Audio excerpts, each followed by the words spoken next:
Hello and welcome to I Talk to Ghosts, the podcast that invites you near the campfire for scary stories. Gather around for creepy tales of haunted camping trips. I'm your spirited host, Jennifer, a professional medium and a teller of terrifying tales. After the tales of ghosts while camping, you may never want to sleep in a tent again, but linger near for an in-studio spirit reading with my latest podcast guest. I love sharing my work as a medium, and I also have a new message from the spirits for someone listening to the podcast. So that could possibly be for you. So join me around my seance table. But first, grab your flashlight and a sleeping bag. We're going camping with the ghosts.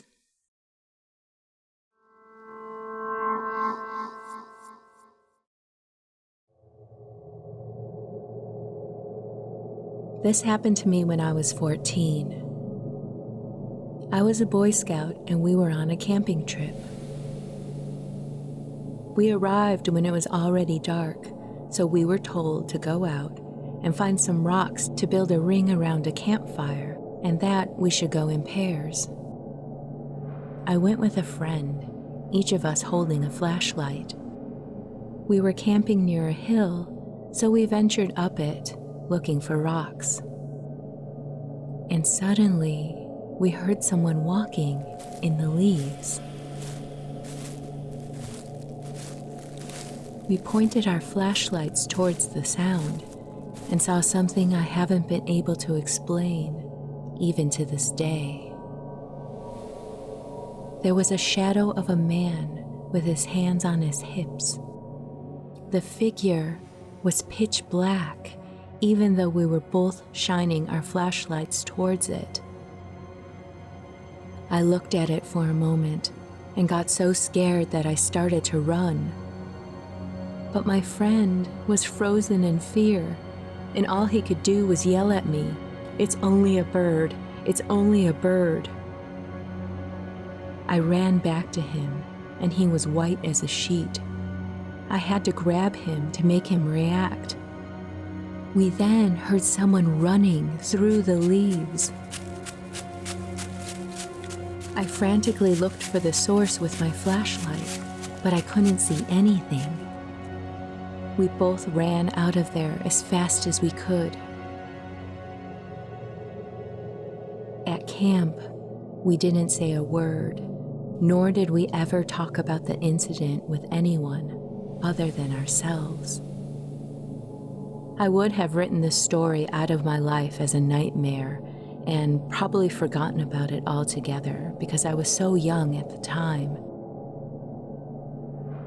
However, one day, about 2 years after the incident, my parents had some friends over for dinner.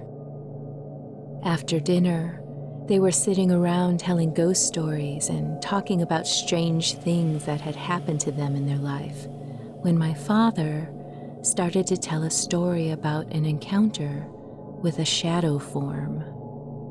Surprisingly, it was at the same camping grounds where I had had my experience. I had never told him anything about what happened to me. I then talked to him about my experience, but we never could find a logical explanation to what had happened to both of us. Although we went camping back in that same location again, we never did have another encounter with that shadow person.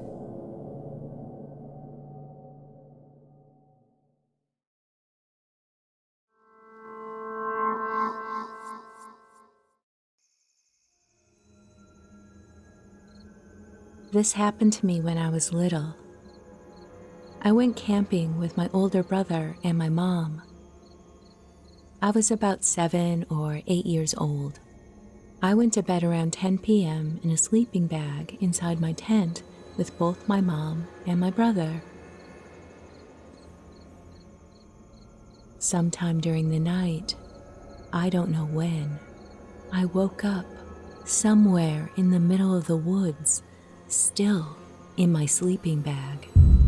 I had no idea where I was or where my family was. I screamed for my mom, and I heard her calling back to me in a panic.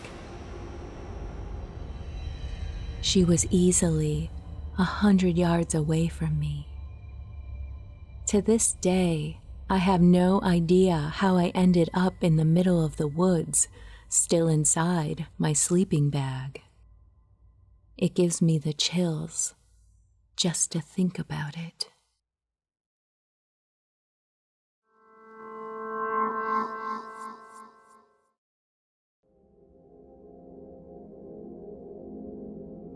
I went camping with my husband and our 2 children. At night, we were sitting at the picnic table playing cards when suddenly beetles of all different types kept falling from the trees, flying around us and crawling up the table. They kept getting bigger and more weird looking. My daughters were freaking out to the point of almost crying, so we decided to get into the tent. When I got in and turned around, my daughter screamed that I had a beetle on my back. I wasn't freaked, and I told them to brush it off, but they wouldn't come near me. When my husband came into the tent, I turned around and asked him to get the beetle off of me. He recoiled and screamed and wouldn't get it off me either. At that point, I knew something totally huge and freaky was crawling on me, so I ripped off my sweatshirt and threw it outside the tent. I refused to talk to my husband for the rest of the night.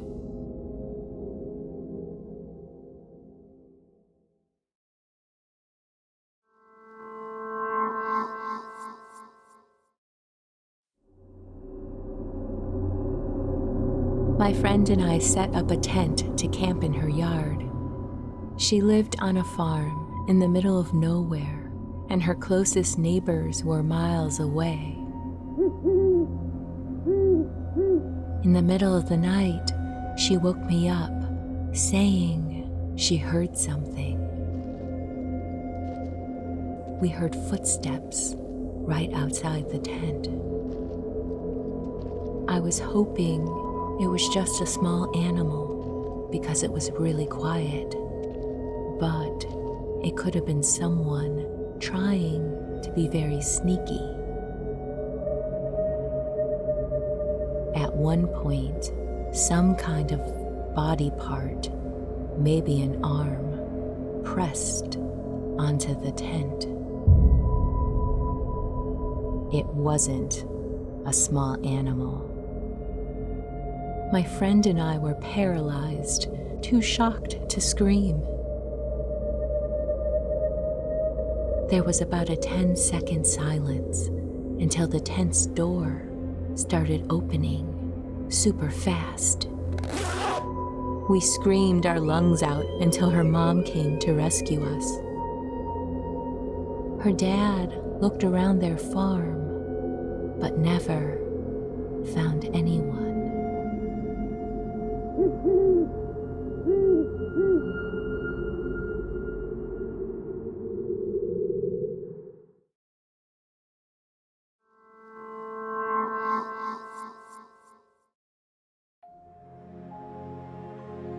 Book a tarot reading with me. Tarot can be a wonderful source for affirmation, validation, and inspiration. To book a session with me, visit italktoghosts.com/readings. Let's see what the cards have to say for you.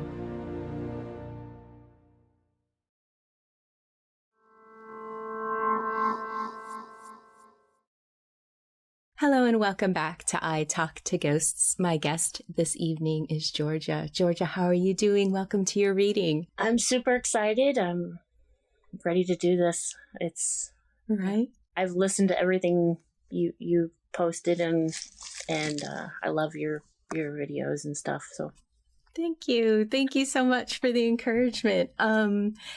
going with that vibe, you have such a tight-knit, warm family. Oh, yeah. And that is really coming through. Family first, big hearts, big emotions.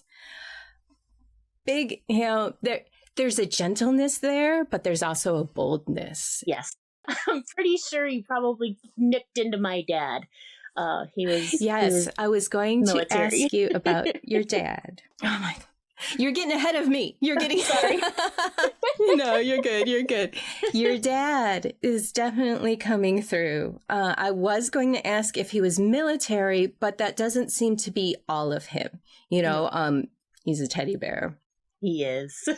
And big, warm emotions. I do get the sense that there was a slight vein of frustration in his life. I don't know if there was a little bit of a passionate temper in there.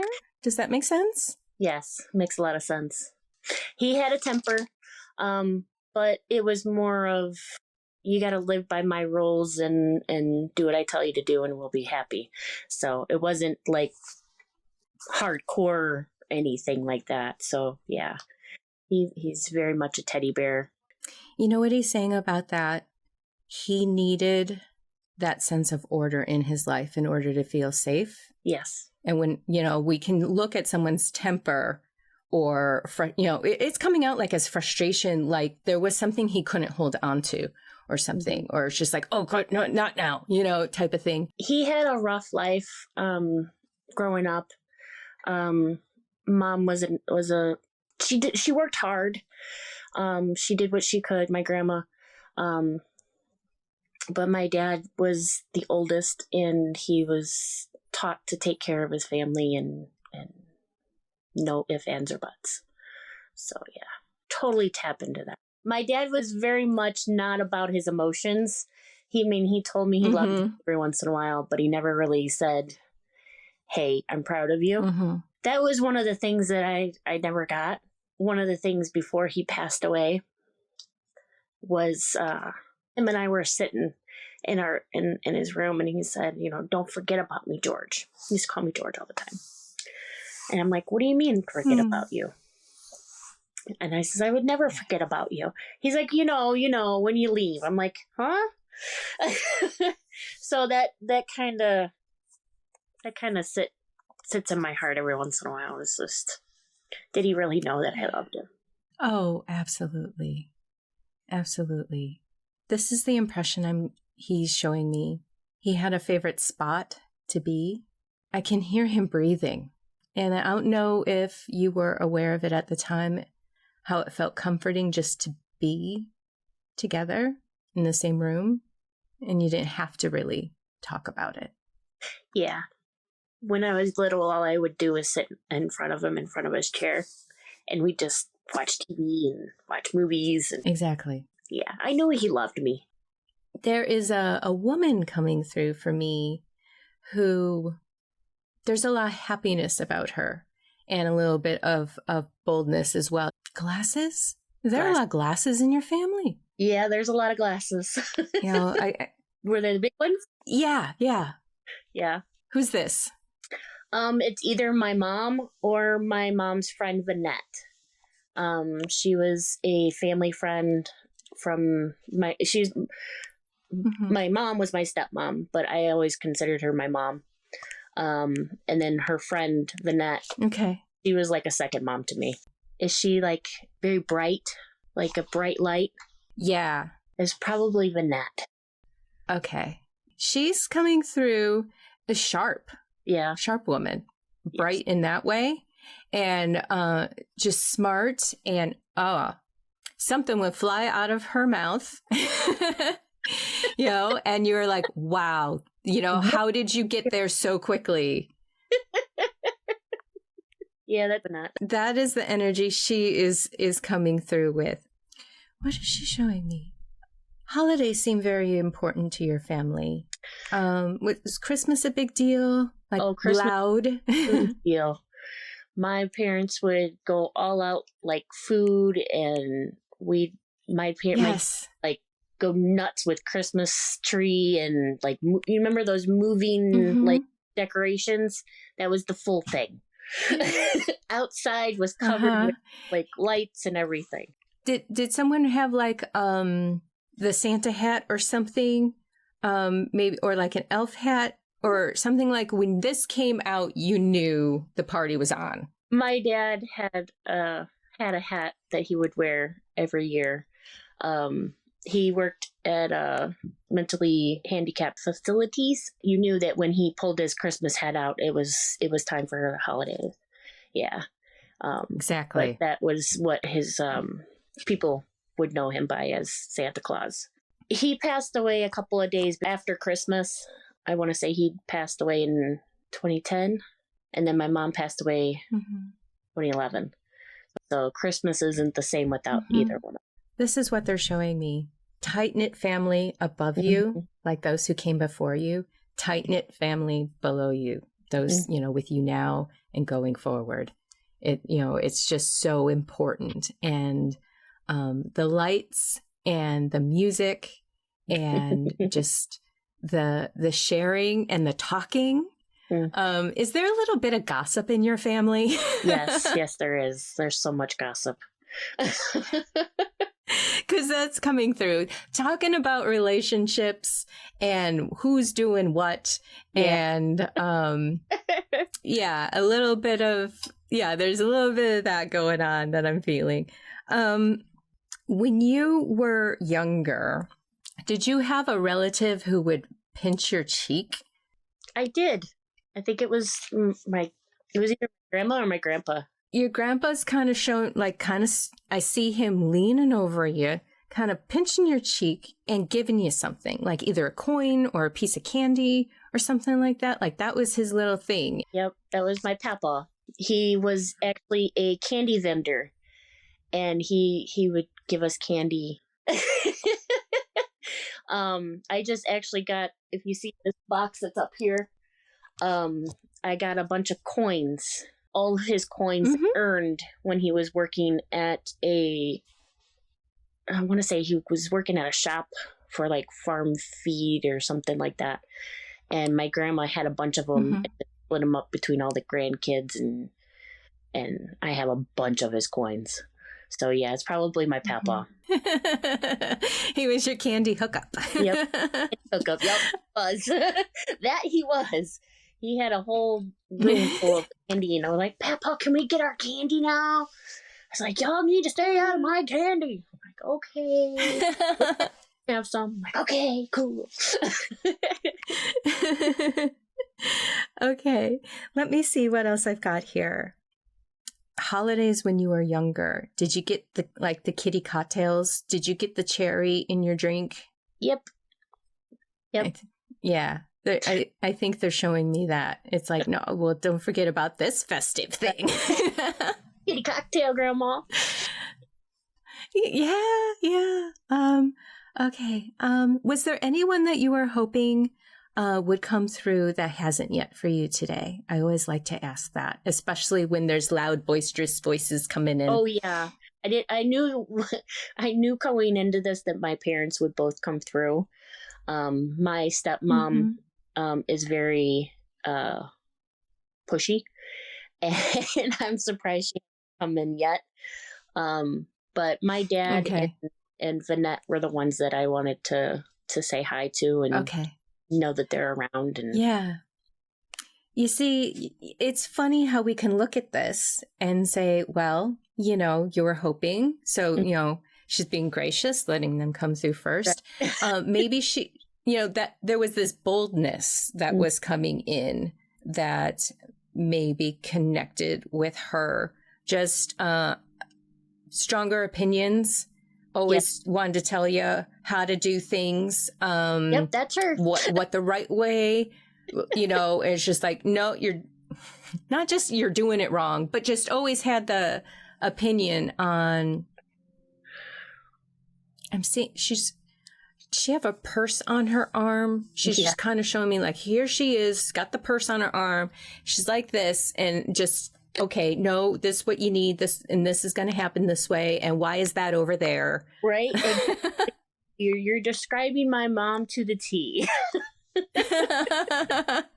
I love her so much. She was She came into my life when I was about 5, and she was all I knew of a mom.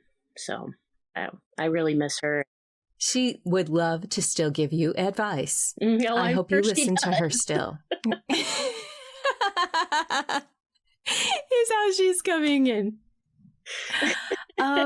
She's putting a little bit of an emphasis on a ring. It feels like a big ring to me, but it could just be a big emphasis. Do you have a ring of hers or a piece of jewelry? I do not. When I got engaged, she actually gave my husband a ring when her father passed away. Okay. And it was just like a family heirloom. And yeah, it makes sense to me.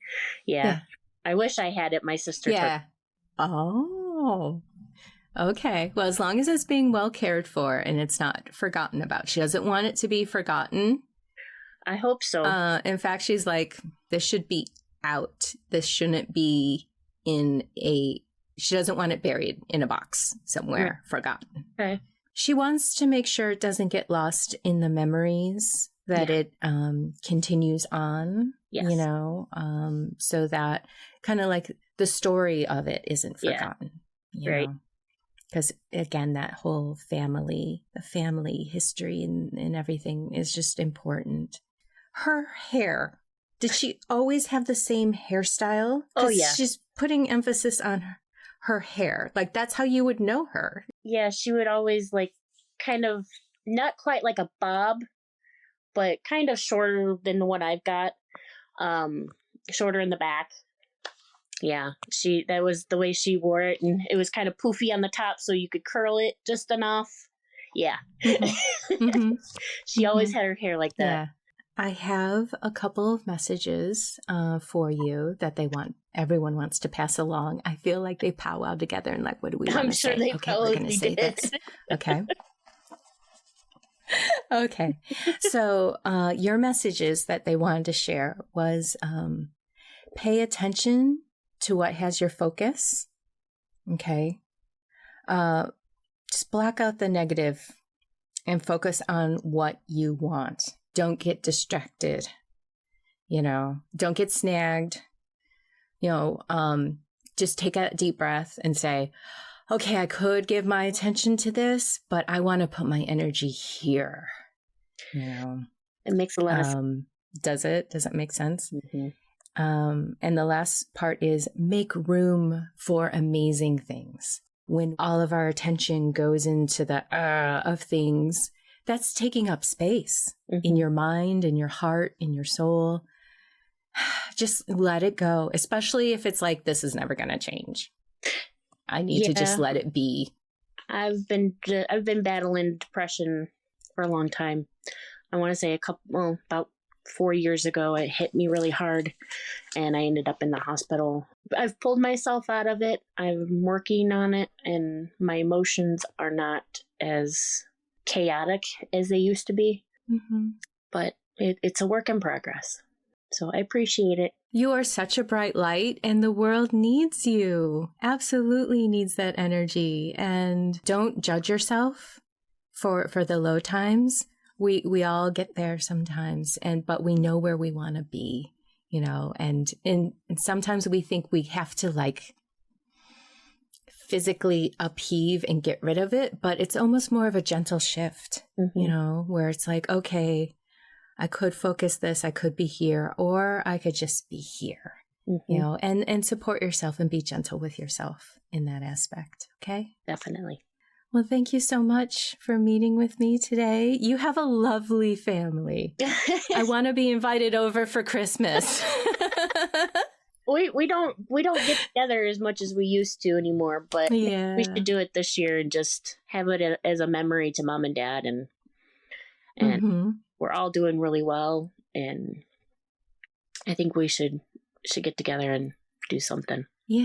Yeah, I think that, that energy lives on. It really does. And you could continue it forward if you wanted to, if it felt right this year, Well, before we go, do you have a personal ghost story you would like to share? I totally do. Listener ghost story. My son was about 2 years old. He's like 2 or 3. And all of a sudden, he's in his room playing, and all of a sudden, he like screams bloody murder. And I'm like, what is going on? He says, Mommy, there's a man standing at my door. And I'm like, what? I'm like, Aiden, there's nobody there. Just, you're fine. Go back to playing, go watch your movie. And he lets it go for a couple more minutes, and then all of a sudden he's like, Mommy, he's still there. Tell him to go away. And I'm like, okay, all right, go away, leave him alone, get out of here. So after that, a few minutes later, he starts screaming again, and I'm like, okay, just come in here and sit with me. I'm in the living room, just come sit with me and we'll watch TV. He's like, okay. So I'm flipping through my Facebook page, and for some reason I picked out a picture. I was looking at pictures, and it was a picture of my dad and my mom and me at we were in a junior high cruise that we took when I was in junior high. And he says, Mommy, that's the man that was in my doorway. And I said, what? Wow. I was like almost like shaking. I was shaking. I was just like, okay. And then he goes, and Mommy, her is in Sissy's room. So my mom, my stepmom, and my dad were both in the house, and one was in my daughter's room and one was in my son's room. And I'm like, okay. Wow. Woo, okay, how do I deal with this? Okay, take a deep breath. Okay, so we're going to say this. Okay, thank you for showing up. Thank you for being and watching over the kids. But if you could just, back away a little bit, and just observe so that you're not scaring them, that's great. I'm happy that you're here. I'm grateful that you're watching over us. And that was it. Wow. Wow, you handled it right. Yeah. My son has no memory of what happened, but I tell him the story all the time, and he's like, I don't remember this. I don't know what you're talking about. Sure. And now he's like 12. He sees ghosts every once in a while too. So very cool. You might tap into it every once in a while. So nice. Well, I hear that your kids are a fan of the podcast as well. Do you want to give them a little shout out and say hi? Yes. Aiden and Sky. Hi. It's Mommy. I told you I'd do it. Oh, thank you so much. This has been wonderful. And it's so good to know you. And I do feel like I'm getting to know your family on so many different levels. It's like surround sound. It's just lovely. My family is very loud. They know how to be loving and loud at the same time. Exactly.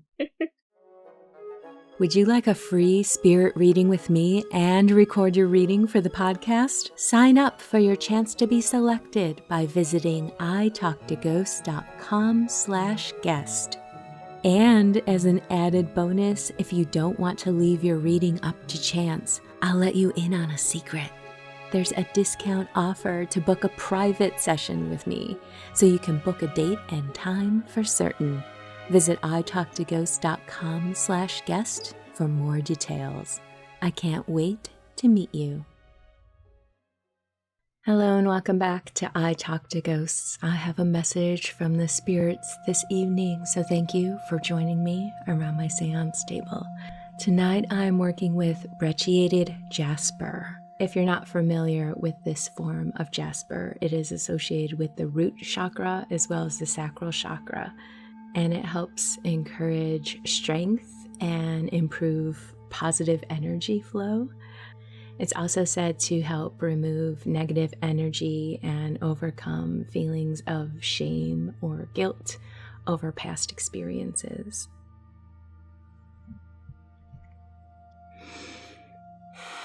So let's ground and center.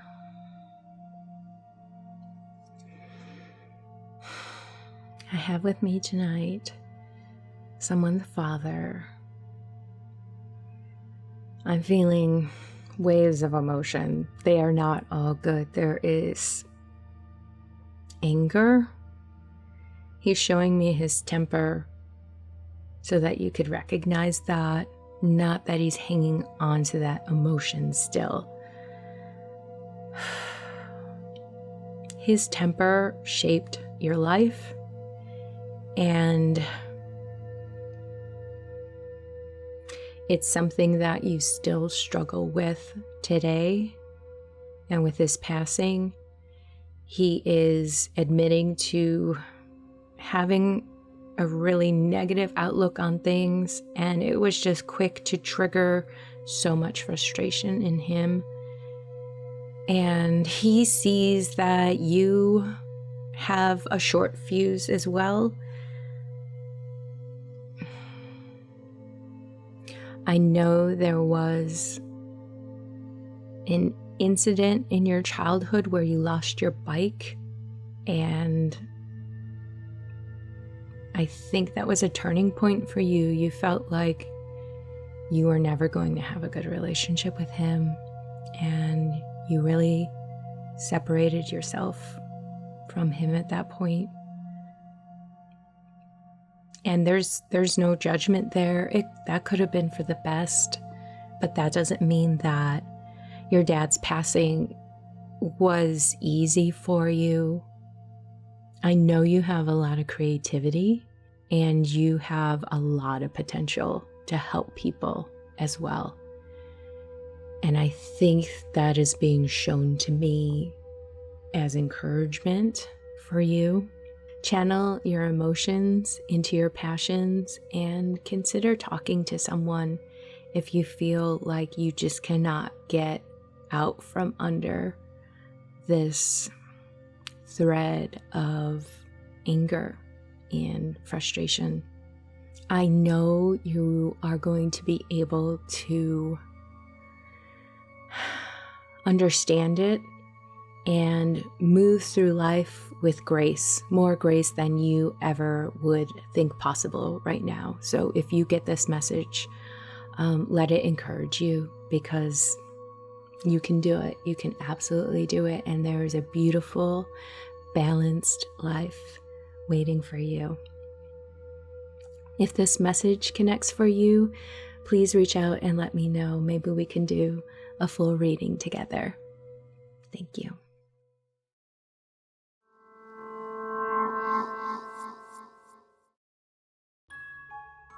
This year, when you're at another boring holiday gathering, make sure to turn to the person next to you and ask, "Hey, do you know any good ghost stories?" And then share the I Talk to Ghosts podcast with them. No more awkward silences trying to figure out what to say, what to talk about. Talk about ghosts. Talk about spirit readings. Share the I Talk to Ghosts podcast. Thank you, and happy spooky holidays.